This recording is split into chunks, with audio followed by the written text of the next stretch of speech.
আজকের এই ক্রান্তিকালে আমাদের দাবিসমূহ, পুলিশ বাহিনীর সংস্কারের দাবিসমূহ আমি প্রকাশ করতেছি। 1 নম্বর, স্বাধীন কমিশন গঠন। পুলিশ বাহিনীকে সংস্কার করে দলীয় প্রভাব মুক্ত জনগণের কল্যাণে নিয়োজিত করতে হবে। আমরা যে রঙের ইউনিফর্ম পরিধান করে কলঙ্কিত হলাম, সেই পোশাকের রং পরিবর্তন করে কনস্টেবল থেকে আইজি পর্যন্ত একই ড্রেস কোড হতে হবে। আমাদের সকল পুলিশ সদস্য ও তাদের পরিবারের নিরাপত্তা নিশ্চিত করতে হবে। চলমান সহিংসতায় যে সকল পুলিশ সদস্য আহত ও নিহত হয়েছেন, তাদের পরিবারকে উপযুক্ত ক্ষতিপূরণের ব্যবস্থা করতে হবে। যে সকল সদস্য দায়িত্ব পালন করতে গিয়ে জানমালের নিরাপত্তার জন্য আগ্নেয়াস্ত্র ব্যবহার করেছেন, তাদের বিরুদ্ধে কোনো প্রকার বিভাগীয় ব্যবস্থা বা হয়রানি করা যাবে না।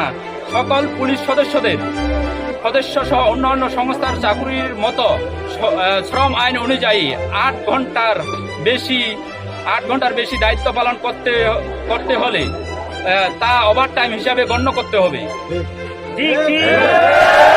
প্রত্যেক পুলিশ সদস্য নিজ জেলার পার্শ্ববর্তী জেলায় পর্যায়ক্রমে পদায়ন এবং বদলির ব্যবস্থা করতে হবে। আমাদের পুলিশ ভাইদের এভাবে নির্মমভাবে হত্যা করা হলো।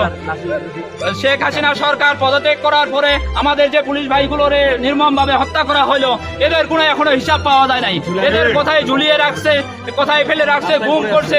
এখনো পুলিশ বাহিনীর অনেক সংসার আছে, অনেক বউ বাচ্চা যারা আছে সংসারের পরিবারের, ওরা এখনো ওদের পুলিশদের খুঁজতেছে, কিন্তু খুঁজে পাচ্ছে না।